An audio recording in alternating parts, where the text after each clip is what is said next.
같이 말씀을 위해서 기도드리겠습니다. 하나님 아버지, 우리가 죄인임을 깨닫게 하여 주시옵소서. 주님, 우리가 이 시간 죄인임을 알고 주께 회개하는 시간 될 수 있도록 역사하여 주옵소서. 주님, 하나님께서 우리의 마음에 역사하셔야지만이 회개의 역사가 일어납니다. 주님, 주께서 성령님으로 이곳에 오셔서 우리의 마음을 움직여 주시고 또 우리의 마음을 열게 하여 주시고 하나님의 말씀에 우리가 통회하고 자백하는 시간 될 수 있도록, 눈물 흘리는 시간 될 수 있도록 역사하여 주시옵소서. 아버지, 자격이 없고 능력이 없고 무익한 자가 또 하나님의 말씀을 전가하게 되었습니다. 아버지, 주님의 기름 부음이 없이는 해나갈 수가 없는 자입니다. 주님께서 기름 부어 주셔서 성령으로 성하게 하여 주시고 말씀에 축복하여 주옵소서. 듣는 사람들이 진실로 마음의 문을 열고 회개하고 용서하는 시간 될 수 있도록 주여 인도하여 주시옵소서. 주께 시종 일관을 의탁하오며 예수님 이름으로 기도드리옵나이다. 아멘.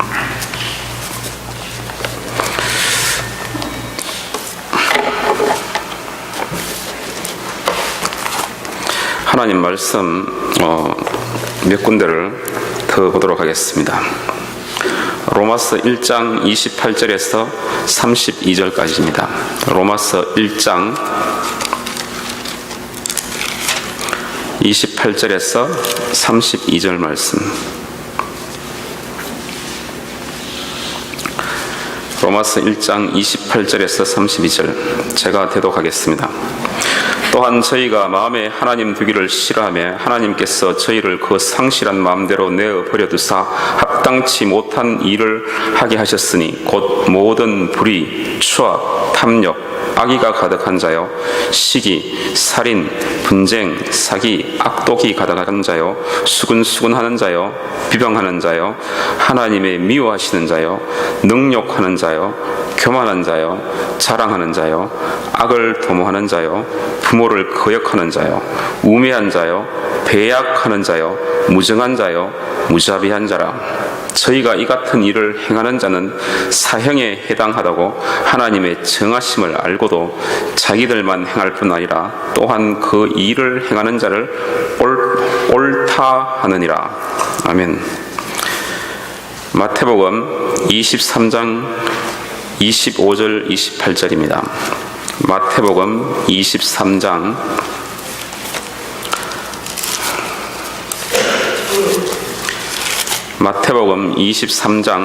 25절에서 28절 말씀입니다. 25절. 화 있을진저 외식하는 서기관들과 바리새인들이여, 잔과 대접의 겉은 깨끗이 하되 그 안에는 탐욕과 방탕으로 가득하게 하는도다. 소경된 바리새인아, 너는 먼저 안을 깨끗이 하라. 그리하면 겉도 깨끗하리라. 화 있을진저 외식하는 서기관들과 바리새인들이여, 회칠한 무덤 같으니 겉으로는 아름답게 보이나 그 안에는 죽은 사람의 뼈와 모든 더러운 것이 가득하도다. 28절. 이와 같이 너희도 겉으로는 사람에게 옳게 보이되 안으로는 외식과 불법이 가득하도다. 하나님 말씀 예레미야 3장 12절 13절 보겠습니다. 예레미야 구약 성경 예레미야 3장 12절에서 13절. 예레미야 3장 12절에서 13절 말씀입니다. 너는 가서 북을 향하여 이 말을 선포하여 이르라. 여호와께서 가라사대 배역한 이스라엘아 돌아오라. 나의 노한 얼굴을 너에게로 향하지 아니하리라. 나는 긍휼이 있는 자라 노를 한없이 품지 아니하느니라. 여호와의 말이니라. 너는 오직 내 죄를 자복하라. 이는 내 하나님 여호와를 비방하고 내 길로 달려 모든 푸른 나무 아래서 이방 신에게 절하고 내 목소리를 듣지 아니하였음이니라. 여호와의 말이니라. 오늘 성경 구절이 두 절이 더 있습니다. 누가복음 15장, 아까 탕자에 비유한 15장을 다시 보겠습니다. 누가복음 15장 7절과 10절입니다. 누가복음 15장 7절. 내가 너희에게 이르노니 이와 같이 죄인 하나가 회개하면 하늘에서는 회개할 것 없는 의인 99을 인하여 기뻐하는 것보다 더하리라. 10절. 내가 너희에게 이르노니 이와 같이 죄인 하나가 회개하면 하나님의 사자들 앞에 기쁨이 되느니라. 마지막 성경 구절 사도행전 3장 19절입니다. 사도행전 3장 19절. 사도행전 3장 19절 말씀입니다. 그러므로 너희가 회개하고 돌이켜 너희 죄 없이 함을 받으라. 이같이 하면 유쾌하게 되는 날이 주 앞으로부터 이를 것이요. 아멘. 제가 7, 8년 전에 어떤 일이 있었습니다. 7, 8년 전에 제가 플로어링 노동을 하고 있었는데 한 5년 정도 하고 있었을 때고 신학 공부를 신학 시작하고 그럴 때였습니다. 근데 제가 노동으로 생활하고 있을 때 그때도 매일 새벽 기도를 나가고 그리고 일주일에 한 2번 정도 제가 일이 마치고 저녁에 다시 교회 성전 앞에 가서 기도를 하는 시간을 가졌습니다. 그날 저녁에도 또 성전 앞에 나와서 기도를 하고 있었는데 하나님께서 저의 내면을 갖다가 보여주셨습니다. 제 내면 깊숙한 곳에 제가 기도를 하고 하나님께 기도를 하면서 마음을 다 들여서 기도를 하고 있는데 하나님께서 보여주신 게 뭐냐면은 제 내면 깊숙이에 차디찬 것이 있어요. 제 내면 깊숙이에 얼음으로 된 차디차고 딱딱한 그런 아이스 클러스터, 얼음 덩어리가 내면 깊숙이 저 내면에 있는 것이 기도 중에 보였습니다. 저는 나름대로 아버님께서 유교시간이고 그래서 나름대로 도덕적으로 살려고 노력을 했고 또 착하게 살려고 노력을 한 사람이었습니다. 그래서 나는 죄인이 아니다. 그런 게 제 내면 깊숙이에 있었어요. 그리고 나는 선한 사람이다. 그런 생각이 늘 마음에 자리 잡고 있었습니다. 그런데 대학교 지나고 대학원 때 하나님께서 저에게 공부를 잘하게 하셔가지고 어려운 국비학 시험에 패스하게 하시고 그래서 이곳 어벤의 샴페인에 왔는데 목사님은 잘 아시다시피 제가 왔을 때 아주 교만하기 짝이 없었습니다. 그래 교만하기 짝이 없었는데 그런데 하나님 은혜로 공부를 그만두게 하시고 그리고 박사학위를 못 받게 하시고 또 하나님께서 은혜로 제가 이래 노동일을 시작하게 됐습니다. 노동일을 시작하게 됐는데 그래서 장판을 까는 노동을 7년간 하면서 겸손한 마음에 조금씩 자리 잡기 시작했습니다. 그래서 마음이 낮아지고 있을 때 하나님은 저의 내면 깊숙이에 있는 차디찬 얼음 덩어리를 보여주셨습니다. 저는 전에 몇몇 사람이 저를 보면서 한 말이 생각이 났습니다. 어떻게 박진년 형제는 어떨 때 보면은 마음이 너무 찬 것 같아, 이런 말을 갖다가 차가운 면이 있다는 말을 몇몇 사람한테 들었거든요. 그리고 제 내면에 알 수 없는 그런 외로움, 그런 게 있었어요. 그런데 제가 생각할 때에 왜 이런 외로움이 저에게 왔을까? 저는 늘 부모님들하고 같이 생활을 했고, 그리고 늘 사람들 가운데 살았는데 왜 나에게 이런 외로움이 나에게 왔을까? 그것을 이해를 하지 못했습니다. 그런데 그런 걸 이해를 하지 못하는데 하나님께서 그런 내면 깊숙이에 차디찬 걸 갖다가 보여주시니까 제가 회개를 하기 시작했습니다. 제가 어릴 때부터 제가 생각나는 게 4살, 5살 때부터 제가 지었던 죄를 하나하나 생각을 했습니다. 생각을 하면서 회개를 하고, 또 회개를 하고 하니까 그 당시에까지만 해도 제가 별로 큰 죄가 없는 사람인 줄 알았는데, 그러면서 훑으면서 어릴 때부터 계속 회개를 하니까 얼마나 많은지 한 2-3시간 동안 생각을 하고 그러면서 회개를 했어요. 회개를 하면서 또 어릴 때부터 받은 상처를 준 사람을 또 용서를 하기 시작했습니다. 그러니까 또 그게 한 며칠 걸리더라고요. 그러니까 그런 과정을 겪으면서 제가 진짜 죄인이구나, 그런 생각을 했습니다. 그러면서 기도하는 중에 한국에 있는 어머니하고 전화 통화를 했는데 제가 무슨 말을 한 것도 아니었어요. 그런데 어머니께서 제 어릴 때 얘기를 하셨어요. 제가 뭐 해달라는 말도 아니었어요. 근데 어머니께서 그런 얘기를 갑자기 하셨어요. 갑자기 하셨는데 그 말이 뭐냐면은, 제가 어릴 때 농촌에 살았습니다. 농촌에 살아가지고 어머님하고 아버님은 농사일을 하셨어요. 그 당시가 1965년, 66년도니까, 그러니까 제가 1살이 채 안 되기 전에 그런 농번기라든가 그럴 때였어요. 그러니까 어머님, 아버님이 많이 바쁘신 모양이에요. 그러니까 이 갓난 아기를 갖다가 방에 놔두고 발에다가 끈을 묶어가지고 두고 먹을 거 두고, 그리고 일을 하러 나가셨다가 저녁에 돌아오셨대요. 그런 일이 있었답니다. 그러니까 제가 어릴 때부터 제가 인내심이 많아가지고 참을성이 많아요. 화를 갖다가 착 나도 남들 표시 안 나게 꽉 참습니다.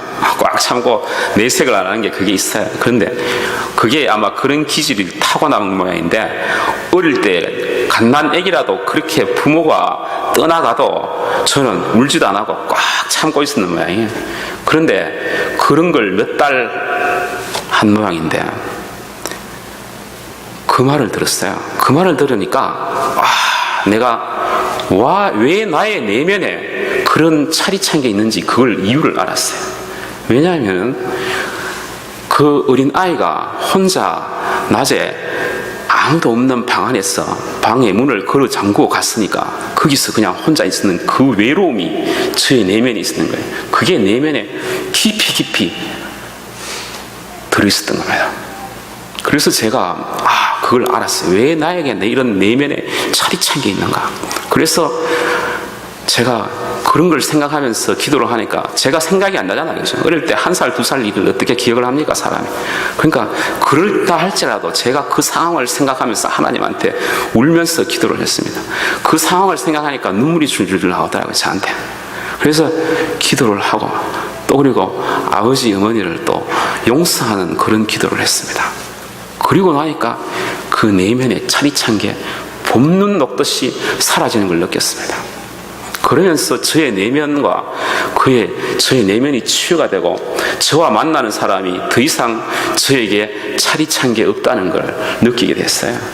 그러니까 제가 그 마음의 상처가 치유가 되니까 제가 자유를 맛본 거죠. 그러면서 하나님께서 저를 겸손하게 만드시고 땅에 내려놓고 겸손하게 만드시면서 하나님께 기도하게 해주시고 그 내면을 보여주셔가지고 제가 회개하게 해주시고 제가 철저한 죄인임을 알게 해주시고 그래서 제가 하나님의 살아계심을 알고 제 내면에 치유를 받은 겁니다. 오늘 성경에서 이 누가복음 15장 우리 탕자의 비유를 많은 사람들이 알고 있습니다. 이 탕자는 둘째였습니다. 큰 어떤 사람이 있었는데 두 아들이 있는데 우리 성경에서는 첫째 줄 때라고 말하고 있는데 성경 원어로 보면은 큰 아들, 작은 아들, 올드 브라더, 영거 브라더 그런 식으로 우리가 해석을 하는 게 맞을 것 같습니다. 그러니까 이 작은 아들이 아버지에게 말하기를 재산 중에 내게 돌아올 분깃을 내게 주소서. 그 분깃을 주시면 떼어 달라는 겁니다. 떼어 달라니까 그 후 그걸 갖다가 아버지가 그걸 떼어서 줬습니다. 그러니까 그 후 며칠이 못 되어 둘째 아들이 이제 이 분깃을 가지고 먼 나라로 떠났습니다. 우리가 아버지의 집을, 부모의 집을 떠나는 게 그게 이제 고생이 시작되는 것입니다. 우리가 유학 생활을 하고 부모의 집을 갔다가 떠나오잖아요. 그죠? 미국에 왔을 때 이제 비로소 우리의 고생문이 활짝 열린 것입니다. 결혼을 안 하고 유학 온 분들은 더 고생이 심할 뿐만 아니고 또 그리고 결혼을 해서 온 사람은 좀 더 낫죠. 저는 우리 전도사님 같은 분을 상당히 존경합니다. 어떻게 20년 이상을 혼자 사시는지 참 너무 존경스럽고 저는 3년만 혼자 살았는데 너무너무 힘들어가지고 결혼을 안 할 수가 없었어요. 근데 우리가 아버지 집을 떠나갔다는 거 그건 고생문이 활짝 열렸다는 것입니다. 하나님 아버지를 떠난 사람들, 그 사람들은 이미 죄악 가운데 들어가는 겁니다. 이 작은 아들도 하나님을 떠나서 나온 것입니다. 아비의 집을 떠났다는 것은 하나님의 집을 떠나서 이제 자기 마음대로 사는 것입니다. 사사기에 보면은 많은 이스라엘 사람들이 자기 생각대로 자기 좋은 대로 행했다고 합니다. 하나님의 말씀을 떠나서 자기 마음대로 살았다고 합니다. 이 아들은 이제 아버지 집에 있을 때는 무엇을 하라, 무엇을 너가 해야 된다, 규율과 아버지께서 주시는 그런 원리 원칙을 갖다가 지켜야 되고 아버지의 통제하에 있었기 때문에 자기가 집을 떠나면 얼마나 자유로운지 그 자유를 만끽하게 되었습니다. 우리가 하나님께서 안에 있어서 예수님께서 나는 길이요 진리요 생명이라 그랬는데 진리가 우리 가운데 함께 있어야 되고 진리 속에 있을 때에 비로소 자유하게 되는 것입니다. 진리를 떠나서 허랑방탕하게 살면은 그게 일순간은 자유로울지 몰라도 그게 사실은 자유가 아니고 방탕이요 방종인 것입니다. 이 둘째 아들, 이 작은 아들은 하나님의 집을 떠나고 아비의 집을 떠났을 때 자기는 자유로울 줄 알고 그렇게 자유를 한참 만끽을 하고 자기가 절제할 줄 모르고 또 자기가 세이브할 줄 모르고 그 자유를 만끽을 했습니다. 방탕한 일을 시작했습니다. 하나님을 떠난 인간들. 아까 우리가 로마서를 갖다가 봤을 때 저희가 마음에 하나님 두기를 싫어하며 하나님께서 저희를 그 상실한 마음대로 내어버려 두사 합당치 못한 일을 하게 하셨으니 그랬습니다. 그러니까 하나님을 떠난 사람은 하나님께서 하나님 두기를 그 마음에 싫어하기 때문에 저희를 그 상실한 마음대로 내버려 두어가지고 그 마음대로 하게 내버려 두신 겁니다. 우리 이 작은 아들도 자기 마음대로 하는 걸 하나님께서 내버려 두셨습니다. 아버지가 너가 어떻게 사는지 너 혼자 한번 해보라고 두는 것입니다. 가만히 보는 것입니다. 그래서 이 아들은 자기 마음대로 그 외국 땅에 가서 이 아들이 미국 땅에 갔는지 아니면 이집트 땅에 갔는지 아니면 아프리카로 갔는지 알 수 없지만은 하여튼 이스라엘 땅을 떠나서 그래서 지금 외국 땅에서 마음대로 허랑방탕하게 그 재산을 갖다가 낭비하더니 다 없어지는 빈털터리 신세가 되었습니다. 그런데 더더욱 힘든 것은 그 작은 아들이 미국 땅에 풍족한 미국 땅에 온 게 아니고 아프리카나 아니면 모사한 나라 가서 돈을 흡입을 했는지 흉년이 들었습니다. 흉년이 들으니까 그 나라에 먹을 것이 없었습니다. 흉년이 들어서 그 사람이 이제 궁핍해 있었습니다. 하나님을 떠나면은 모든 것이 풍족해 할지라도 우리의 마음은 궁핍한 것입니다. 마음이 우리가 하나님을 떠났을 때에 우리가 출세를 하고 또 좋은 관직을 가지고 재산을 가지고 있을지라도 여러분 마음이 궁핍하고 어렵기 때문에 모든 것을 가진 사람도 자살을 하는 그런 일이 일어나지 않았습니까? 그러니까 하나님을 떠나면은 아무리 자기가 좋은 저택에 살고 높은 권세를 가지고 할지라도 그 속에 마음이 텅 비어 있는 것입니다. 하나님이 비로소 우리 마음 속에 들어올 때에 우리가 삶의 의미를 찾고 우리가 왜 사는지 그 존재를 알게 되는 것입니다.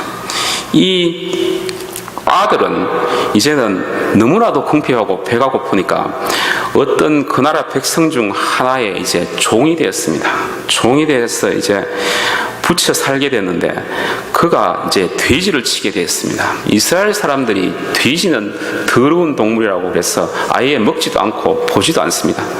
돼지는 키우지도 않는데 이 둘째 아들은 돼지를 치는 그런 자가 되었습니다. 그런데 더 심각한 것은 돼지 먹는 쥐염 열매로 배를 채우고자 했다는 것입니다. 돼지가 먹는 그 사료, 돼지가 먹는 그 짬밥을 갖다가 이 친구가 먹으려고 그랬다는 것입니다. 이 돼지 먹는 쥐염 열매라는 것은 우리나라에 없는 것이고 이 미국 땅에도 아마 없는 것 같아요. 왜냐하면 이 쥐염 열매는 콩가루에 속하는 사철 푸르른 그런 사철나무입니다. 사철나무니까 아마 우리 주위에 사철나무가 있죠, 그죠? 한 이 정도 사이즈의 사철나무가 있는데 그 사이즈보다는 더 큰 그러나 우리 키보다도 좀 적은 한 사철나무 한 4-5개가 모여가지고 있는 그런 형태인데 조금 잎이 좀 약간 뾰족한 그런 나무입니다.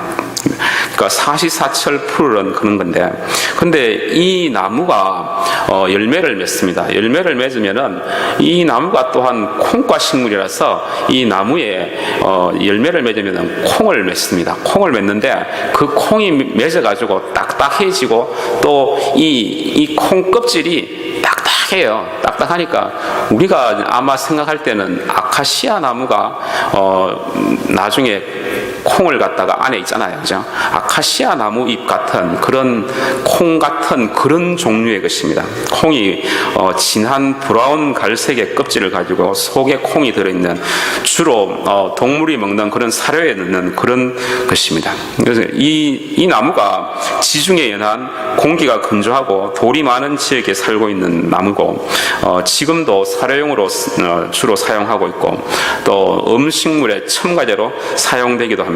그런데 사람이 먹기에는 너무 힘들어서 이걸 갖다가 갈아야지만이 음식에 조금씩 넣어서 향료 같은 거 그런 걸로 지금 쓰고 있는 것 같습니다. 그런데 그 당시는 이걸 갖다가 사람들이 먹지를 못했습니다.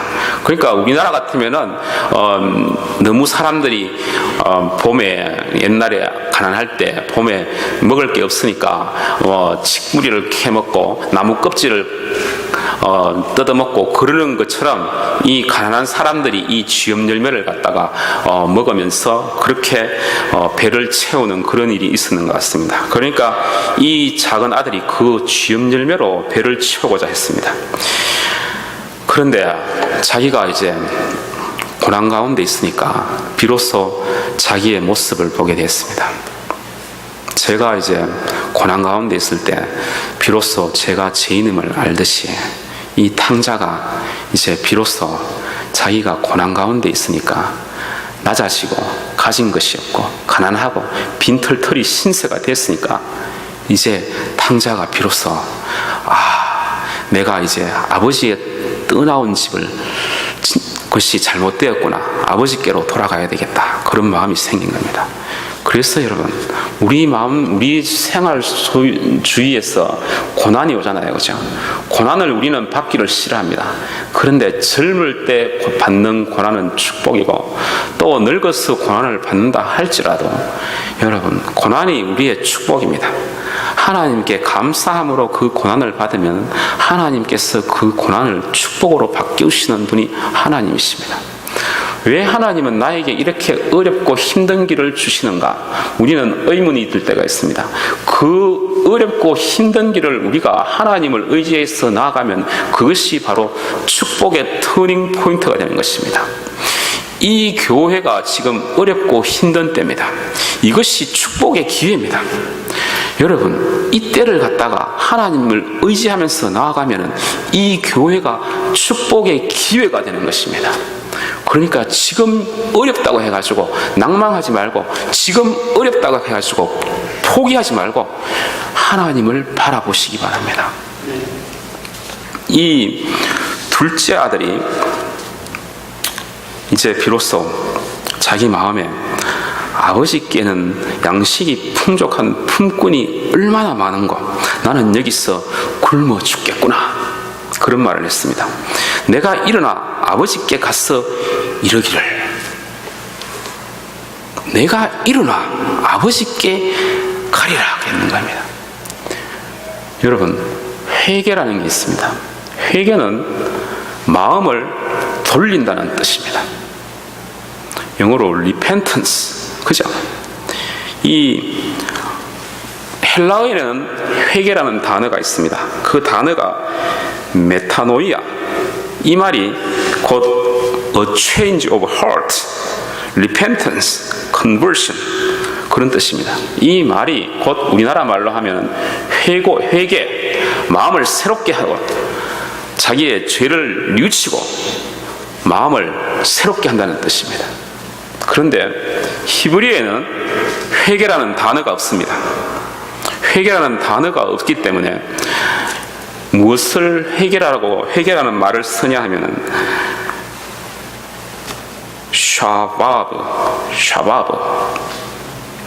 샤바브라는 게 있는데, 이 말이 회개라는 말로 번역이 됩니다.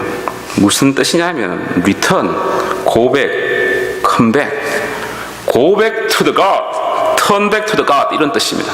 그러니까 내가 다시 돌아가린다는 뜻입니다. 돌아간다, 그리고 돌아가겠다, 하나님을 향해서 돌아가겠다는 뜻입니다.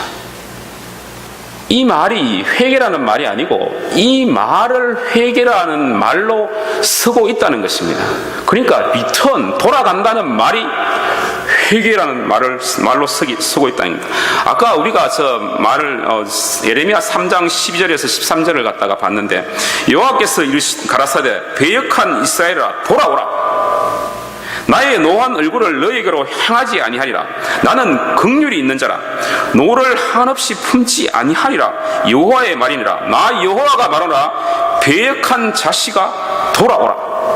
이 돌아오라, 나에게 돌아오라, 하나님께로 돌아오라, 이 샤바브, 그 말이 go back to the God, 하나님께로 다시 돌아가겠다는 것입니다. 이 말이 뭐냐면은, 이 작은 아들이 내가 일어나 아버지께 가서 그랬습니다. 내가 일어나서 지금까지 지은 죄악의 삶에 찌들려 있는 삶의 고통에 있는 삶에서부터 하나님께로 돌아가겠다는 것입니다. 그게 회개입니다. 회개가 그냥 우리가 마음을 뉘우치고 자기의 죄를 토하는 것, 그거 이상으로 회개할 때 여러분, 자기의 죄를 갖다가 토해내야 되잖아요.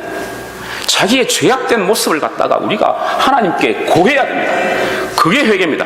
그러나 그것만 있는 게 아니고 자기가 있는 죄 지은 것을 갖다가 하나님께 일일이 고하면서 토해내고 잘못을 인정하고 하나님 다시는 이런 일을 하지 않겠습니다. 그러면서 마음을 하나님께 다시 돌리는 것입니다.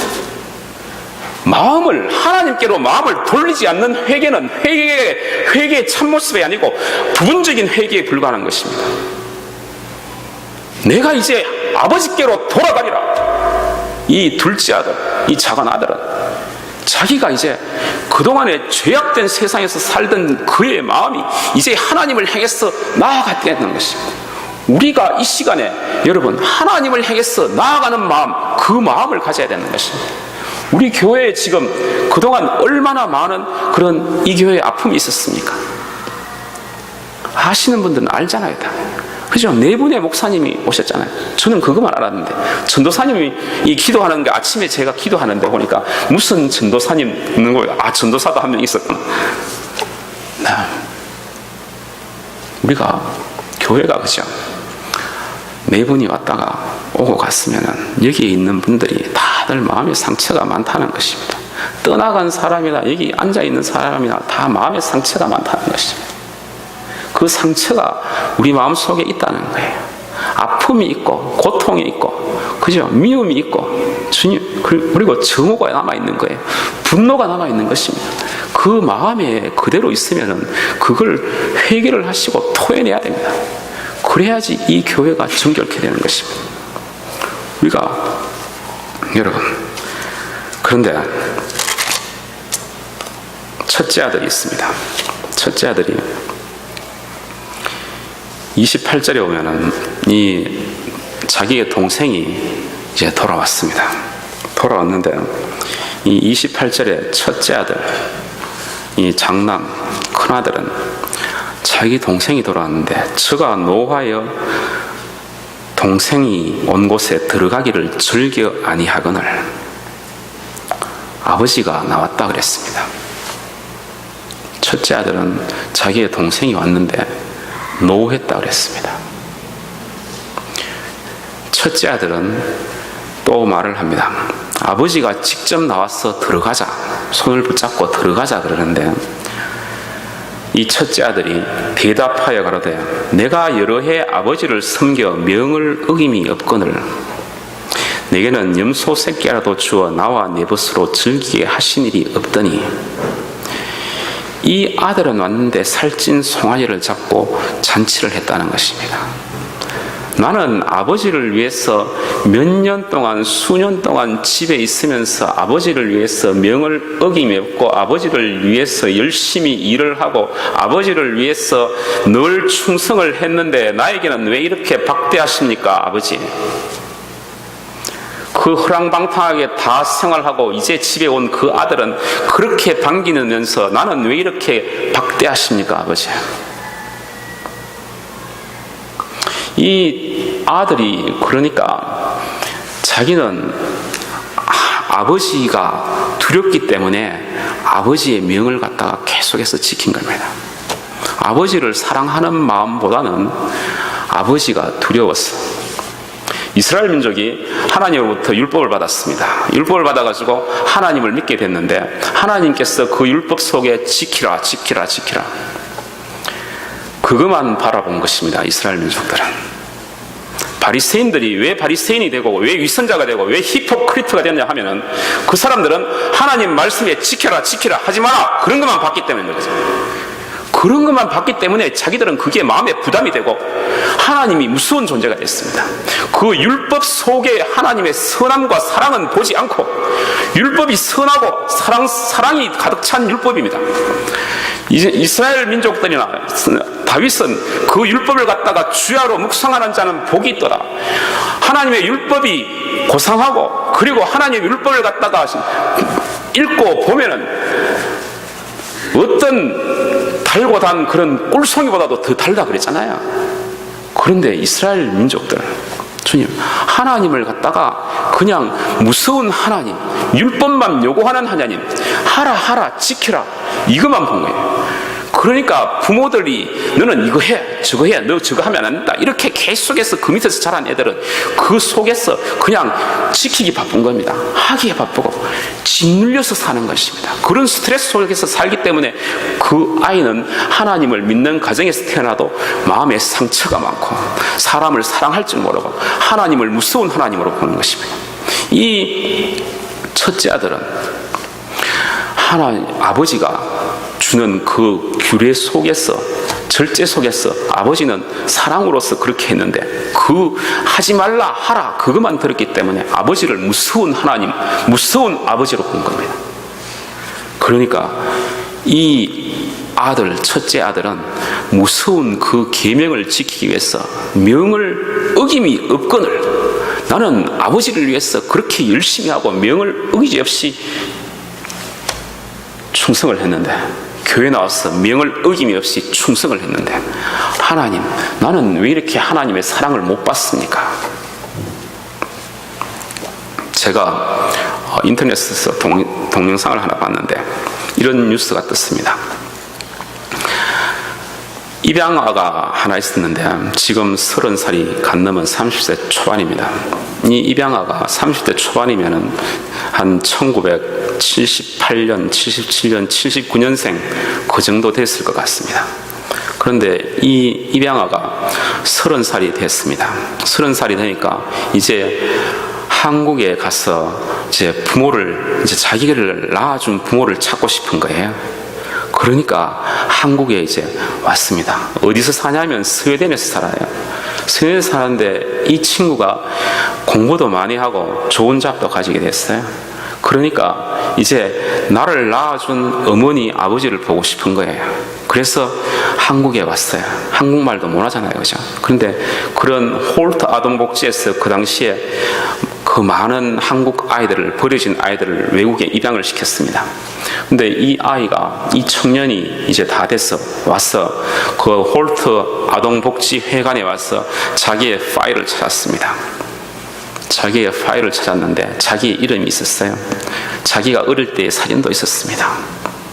근데 보니까 어머니가 아버지하고 연애를 해가지고 아기를 가지게 됐고 아버지는 의대생이었습니다. 그런데 어머니는 그만한 수준이 못 됐습니다. 그러니까 연애를 하고 사랑에, 일시적인 사랑에 빠졌다가 그래서 아기를 가지고 이 아이를 낳은 거예요.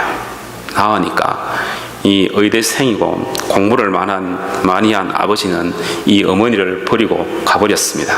그러니까 어머니가 2살까지 애를 키우다가 힘이 들고 그러면서 자살을 하게 되고 그리고 이 애는 홀트 아동복지에 오게 됐습니다. 제가 그 동영상을 보니까 이 청년의 얼굴이 찌들려 있습니다. 고통과 아픔 가운데 버려지고 거절당한 그 얼굴에 탁 찍혀 있어요. 얼굴이 찌그러져 가지고 벌써 얼굴이 아픔, 고통, 고난 그게 이마에 서여져 있습니다. 그런 인상입니다. 근데 이 아이가, 이 청년이 이제 그러면 아버지라도 찾자, 아버지를 수소문했습니다. 그래서 전화번호를 알게 됐습니다. 전화를 했습니다. 근데 아버지가 나는 너를 버리고 잊어버린 지 오래다. 나는 너 같은 자식이 없다. 나는 너를 만날 수 없다. 그런 말을 했었습니다. 그러니까 다시 홀트 아동복지회관에 와서 그 청년이 울면서 마음이 아파서 버려진 아픔. 그 아버지는 자기가 명예와 그리고 잘 살고 좋은 집에서 있고 그죠? 사회적으로 존경받는 의사인 것 같습니다. 그러나 그 마음에는 사랑이 없는 자잖아요. 그런 자가 바로 바리새인입니다. 바리새인, 예수님을 헐뜯고 그런 자. 화 있을진저 외식하는 서기관들과 바리새인들이여 장과 대짐의 거천 깨끗이 하되 그 안에는 탐욕과 방탕으로 가득하게 하는도다.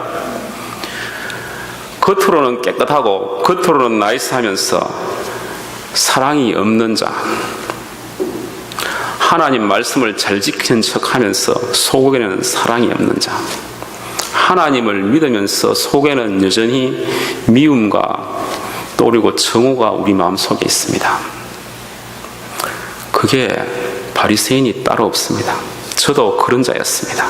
그런 자였는데 고난 속에 들어가니까 비로소 내가 죄인이구나. 바리새인 죄인입니다. 바리새인이 여러분 겉은 깨끗한데 속에는 하나님의 사랑과 하나님의 평강과 하나님의 그런 자유가 없는 자들입니다. 우리 자신을 점검해 보시기 바랍니다. 그러나 바리새인이 자기가 죄인임을 알게 되면 또한 하나님께서 축복해 주십니다. 사도 바울이 바리새인 중에 바리새인이었습니다. 그래서 그는 예수 믿는 사람을 갖다가 핍박하는데 제일 앞장서서 갔습니다. 그가 예수 믿는 사람들을 핍박하고 첫 순교자 스데반을 갖다가 돌로 쳐 죽이는데 앞장서서 스데반을 죽이라고 그렇게 소리를 질렀던 사람이고 돌을 거기서 쳤던 사람이 그 자리에 있었던 사람이 사도 바울이었습니다. 그는 진실로 바리새인 중에 바리새인, 위선자 중에 위선자였습니다. 그런데 그 열심으로 다메섹까지 갔습니다. 다메섹이 어디입니까? 지금 다마스커스, 지금의 시리아 수도입니다.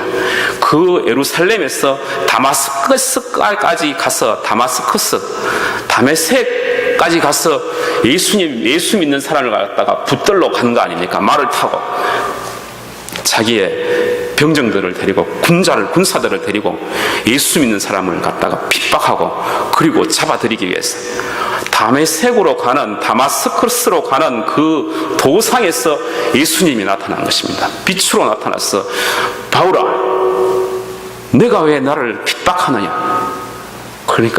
그러면서 예수를 만나면서 이 사람이 변화되었습니다. 바리새인 죄인이 된 것입니다. 여러분, 바리새인도 회개를 하고 하나님 앞에 나오면 하나님이 받아주고 그 사람도 사랑하시는 분이 하나님이십니다. 그러니까 사도 바울이 그때부터 예수님을 만나니까 비로소 자기가 죄인임을 알고 예수의 증인이 되고 땅끝까지 복음을 전하는 사도가 된 거 아닙니까? 여러분, 우리 가운데서도 자기가 바리새인임을 알아야 됩니다. 속은 썩고 문드러지고 미움과 증오가 가득하면서 하나님 믿는다고 급한 뻔지르한 바리새인. 제가 그런 사람이기 때문에 누가 바리새인인지 보면 압니다. 그러니까 여러분, 속이지 말고 하나님 앞에 나와서 회개하시기 바랍니다. 여러분, 이 교회에 있는 사람들이 다 큰아들입니다.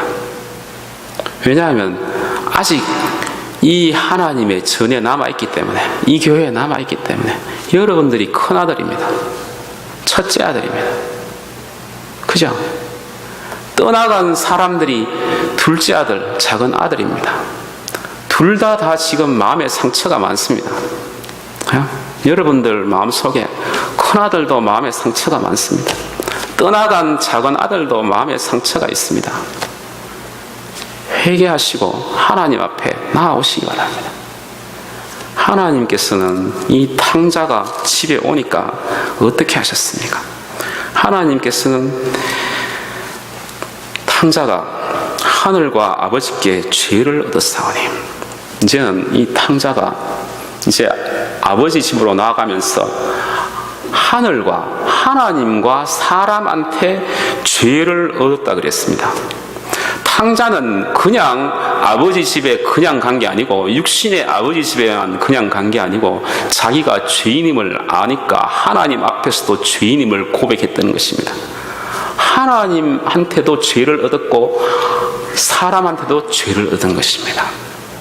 우리가 이곳에 있는 여러분들도 하나님 앞에도 죄를 얻었고 사람 앞에서도 죄를 얻었기 때문에 회개하고 용서하는 그런 일이 있어야 됩니다.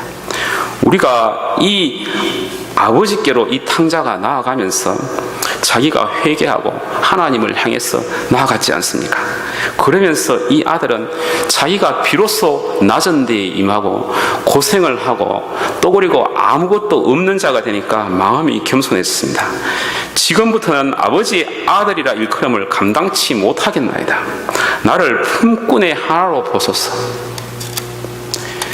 비로소 인간은 자기가 낮은 데에 처하니까 겸손한 마음을 가지는 겁니다. 여러분, 마음을 내려놓으시고 하나님 앞에 무릎을 꿇어야지 비로소 우리가 마음에 겸손이 생깁니다. 겸손하지 않으면 하나님께서 함께 하시지 않습니다. 우리 마음에 늘 겸손해야지만이 우리가 하나님의 축복을 받는 것입니다. 교만은 멸망의 선봉이라고 그랬고 겸손은 종기의 앞잡이라고 그랬습니다. 겸손한 사람은 모든 사람이 좋아합니다. 하나님도 그 사람을 좋아합니다. 교만한 사람은 모든 사람이 싫어합니다. 그 사람이 성격이 안 좋아서 능력이 없어서 그 사람을 싫어하는 게 아니고 그 사람이 교만하기 때문에 사람들이 싫어하고 하나님께서 배척하고 거부하시는 것입니다. 회사에서 인간관계가 안 좋은 것은 교만하기 때문에 생기는 데가 너무나도 많습니다. 학교에서 연구소에서 인간관계가 안 좋은 것은 그 사람이 교만하기 때문에 남다른 교만이 있기 때문에 회사에서 잘리는 거지 능력이 없어서 잘리는 경우는 거의 없습니다. 그러니까 여러분 마음에 겸손함을 둘째 아들은 비로소 자기가 겸손함을 가지고 하나님 앞에 나아가는 겁니다. 하나님은 어떤 분이시냐? 그죠? 첫째 아들이 만약에 이 자기의 동생이 왔을 때 보통 우리가 생각할 때는 아버지라 그러면 이제 나의 잃어버린 자식이 왔으니까 사랑스럽잖아요. 그게 당연한 것입니다. 그래서 그 아들을 받아줍니다. 받아줘서 그냥 따뜻하게 옷 입히고 씻겨주고 따뜻한 밥을 갖다가 먹이고 고생 많이 했지. 그래 너가 고생한 것을 나는 안다. 이제부터는 편히 쉬고 같이 살자. 이 정도로 보통 인간이면 그랬을 겁니다. 그러면은 첫째 아들의 분노가 발동을 안 했을 거예요. 보통 인간이면 첫째 아들도 그러면은 둘째 자기 동생을 갖다가 받아줬을 겁니다. 그런데 하나님은 그러한 분이 아닙니다. 하나님은 죄인이 회개하고 오면은 잔치를 벌리는 분이십니다. 너무나도 사랑이 많으신 분이기 때문에 너의 고생을 저 상거가 먼데 그것을 갖다가 상거가 먼 곳에서 벌써 이 아들이 오는 것을 알고 척은히 여기가 달려갔다 그랬습니다. 저를 보자마자 하나님은 달려왔어. 여러분들이 회개하기도 전에 하나님 앞에 나가겠다 마음만 먹으면 하나님은 벌써 여러분 앞에 와 계시는 것입니다. 하나님이 그냥 집으로 돌아가겠다고 집으로 돌아가고 있는데 벌써 저기서 벌써 하나님 제가 잘못했습니다 말도 꺼내기도 전에 하나님은 벌써 달려와서 여러분 앞에 와 계시고 달려가 목을 안고 입을 맞춘다는 것입니다. 그러니까 아들이 아버지에게 내가 하늘과 아버지께 죄를 얻었사오니 이제 와서 고백하는데 고백도 하기 전에 아버지는 와서 이미 껴안고 와서 뽀뽀를 하고 허그를 하고 너무나도 귀한 자식이니까 여러분들이 회개하는 마음을 가지면 내가 회개하는 마음을 가져야 되겠다. 죄를 토해야 되겠다. 그런 마음만 가지도 하나님은 벌써 기뻐하시고 좋아하시고 그런다는 것입니다. 회개했을 때 아버지는 종들에게 이르되 제일 좋은 옷을 내어다가 입히고 상상을 할 수가 없는 것입니다. 보통 아버지면은 그냥 목욕해라 그리고 샤워해라 많이 더럽구나 그래 자기가 입던 옷 아니면 첫째 아들이 입던 옷 갖다 주는 자잖아요. 새 옷 갖다 주겠습니까? 보통 아버지. 제가 그래도 아이고 이 녀석 미운 털 바뀐 애가 왔구나 그러면서 그래도 아들이니까 사랑스러우니까 옷 입히고 깨끗하게 해주고 다음부터는 그러지 마 응? 이럴 거잖아요. 그런데 하나님은 제일 좋은 옷을 내어다가 입히고 손에 가락지를 끼우고 신을 신기고 색으로 다 하신 거예요. 여러분들이 회개하면은 하나님께서 그만큼 하나님이 좋아하시고 여러분들을 축복을 주신다는 거예요. 그리고 이 아버지는 살찐 송아지를 잡아라. 요즘은 뭐 어디를 가도 뭐 크로그 아니면 뭐 마이어 어디 뭐 월마트 가면은 고기가 가득 있으니까 살찐 송아지를 잡아라 그러니까 별로 그렇게 우리의 마음속에는 안 와닿았습니다. 그런데 이스라엘이 예수님 당시에는 엄청나게 가난한 나라였습니다. 모든 농사를 짓고 모든 뭐 목축을 하고 하면은 로마가 와서 그냥 막 가지고 가는 거잖아요. 뺏어가지고. 얼마나 가난하게 살았는지. 이스라엘이 지금은 잘 살지만은 옛날 예수님 당시에는 가난에 찌들린 그런 작은 나라였잖아요. 그러니까 살찐 송아지를 잡는다는 것은 상상을 못합니다. 우리나라가 옛날에 가난할 때 그냥 쇠고기국만 먹어도 자랑거리가 됐잖아요. 그보다도 더한 곳에서 살찐 송아지를 잡으라는 것입니다. 그러니까 그러면서 잔치를 벌리고 즐거워했던 것입니다. 회개하는 자가 하나님 앞에 나오면 하나님은 이와 같이 그 사람을 축복하시고 감사하고 그 사람을 갖다가 받아주시는 것입니다. 우리가 그것을 알아요. 하나님이 사랑이 풍성하신 하나님, 긍휼이 풍성하신 하나님, 그런 거잖아요. 그리고 하나 더 보는 거는 뭐냐면은 이 첫째 아들이 그렇게 화를 내고 또 자기 아버지한테 화를 내면서 노하면서 말을 했잖아요. 여러 해 아버지를 섬겨 명을 어김이 없거늘 내게는 염소 새끼라도 주어 나와 내 벗으로 즐기게 하신 일이 없었습니다. 아버지 불의합니다. 그렇게 말을 했을지라도 그 아버지는 이르되 너는 항상 나와 함께 있으니 내 것이 다 내 것이로되. 첫째 아들이 그렇게 불평을 해도 하나님은 이것이 다 내 것이다. 내 이놈 버릇없는 놈이 어디 있어 아버지한테 대들고 난리야. 안 이랬다는 겁니다. 그죠? 이것이 다 내 것이니까 다 내 것이다. 그러니까 이해해라. 그죠? 첫째 아들도 사랑하는 겁니다. 첫째 아들이 자기가 죄인임을 알고 나아오면 하나님도 그와도 다 바리새인이 있던 자, 여러분들 첫째 아들 아닙니까? 이곳에 있는 사람들, 그죠? 하나님이 여러분 이 교회에서 여러분들이 하나님께 그동안에 있었던 그런 모든 것을 회개하시기 원합니다. 여러분, 그리고 이곳에서 있다가 무리를 데리고 나간 분들도 하나님께서 여러분들이 용서하시기를 원합니다. 어제 제가 4시 반에 성경 공부를 했는데 4분의 성도들을 모시고 성경 공부를 했습니다. 그리고 은혜롭게 성경 공부를 하고 마지막에 기도하는 시간을 가졌는데요. 제가 기도를 하고 있는데 기도를 처음에는 잘 나왔는데 기도가 막히는 것을 느꼈습니다. 왜 이런 일이 일어나는가? 모임이 끝나고 난 뒤에 그래 생각을 하면서 교회 와서 기도해야 되겠다. 또 교회 와서 여기 와서 기도를 했는데 기도가 잘 안 되는 걸 느꼈습니다. 그래서 저녁에 우리 같이 숙소, 제가 지금 우리 고영문 전도사님 댁에서 자는데 가서 이제 전도사님하고 얘기를 했습니다. 뭔가 기도를 막는 그런 어둠의 세력이 있고 어둠의 권세가 있는 것 같습니다. 내일 새벽 기도 가서 같이 기도합시다. 그랬어요. 오늘 새벽 기도 6시에 둘이 와서 1시간 이상을 부르짖으면서 기도를 했습니다. 여러분 마음속에 이 교회에 그래서 부르짖으면서 어둠의 권세를 결박시키는 기도를 하면서 둘이 기도하니까 하느님께서 하늘의 문을 여시고 성령 충만케 하셨습니다. 어둠이 물러나는 것을 느꼈습니다. 그런데 우리의 전투는 영적인 전투입니다. 이 교회